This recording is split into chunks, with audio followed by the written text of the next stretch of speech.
சென்னையில் பயணிகளை ஏற்றுவதற்கோ இறக்குவதற்கோ ஆம்னி பேருந்துகளுக்கு அனுமதி இல்லை என போக்குவரத்து ஆணையர் எச்சரிக்கை. ஈசிஆர், வேலூர், சித்தூர் மார்க்கமாக செல்லும் ஆம்னி பேருந்துகள் கோயம்பேட்டில் இருந்து தொடர்ந்து இயங்கலாம் எனவும் விளக்கம்.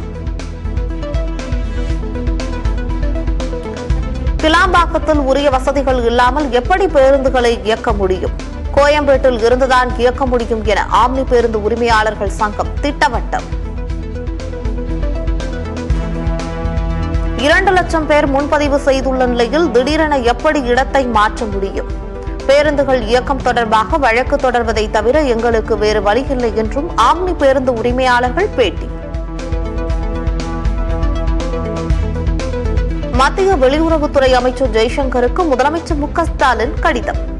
இலங்கை கடற்படையால் கைது செய்யப்பட்ட தமிழக மீனவர்களை விடுவிக்க நடவடிக்கை எடுக்க வலியுறுத்தல்.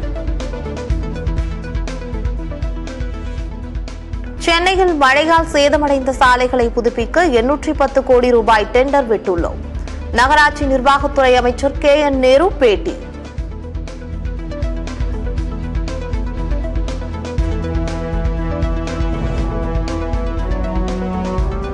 நாடாளுமன்ற தேர்தலுக்கு தயாராகிறது அதிமுக.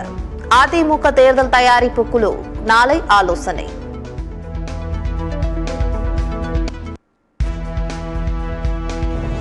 தமிழகத்தில் வரும் 30ஆம் தேதி வரை வறண்ட வானிலை நிலவும்.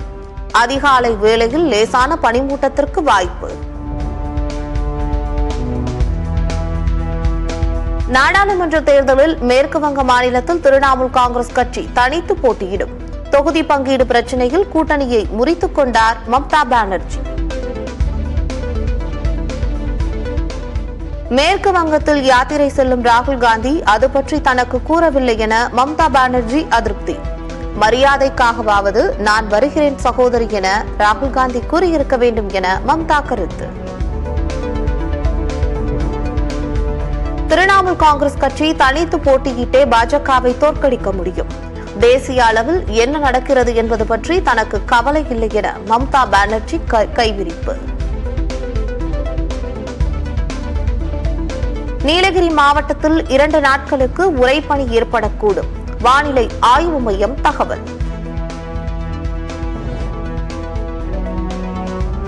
மம்தா பானர்ஜி தனித்து போட்டியிடுவதால் இந்தியா கூட்டணிக்கு பின்னடைவா?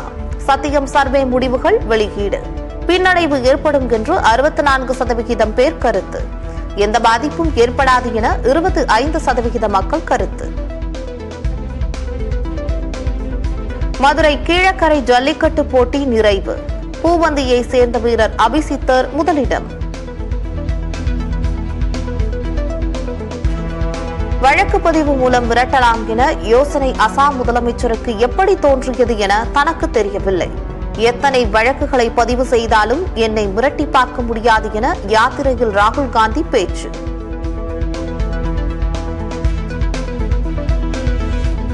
பீகார் மாநில முன்னாள் முதலமைச்சர் கர்பூரி தாக்கூருக்கு பாரத ரத்னா விருது அறிவிக்கப்பட்டதற்கு அவரது குடும்பத்தினர் வரவேற்பு.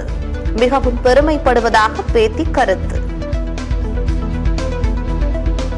மேற்கு வங்காளத்தில் தலைமறைவாக உள்ள திரிணாமுல் காங்கிரஸ் கட்சி தலைவர் ஷேக் ஷாஜஹான் ஜனவரி 29ஆம் தேதி ஆஜராக வேண்டும் என்று அவரது இல்லம் முன் நோட்டீஸ் ஒட்டியது அமலாக்கத்துறை. குடியரசு தின விழாவை முன்னிட்டு பெங்களூருவில் போலீசார் அணிவகுப்பு ஒத்திகை. பல பிரிவைச் சேர்ந்த வீரர்கள் தீவிர பயிற்சி. மேற்கு வங்க முதலமைச்சர் மம்தா பானர்ஜி சென்ற கார் விபத்து. காயமடைந்த மம்தா பானர்ஜி மருத்துவமனையில் அனுமதி.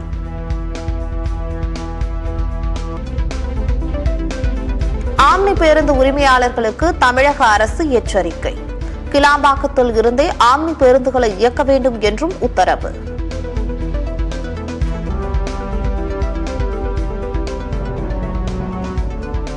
சத்தியம் யூடியூப் பயனர்கள் எண்ணிக்கை 6 மில்லியனை எட்டியது. பயனர்கள் அனைவருக்கும் மனமார்ந்த நன்றி தெரிவித்துக் கொள்கிறது சத்தியம் தொலைக்காட்சி.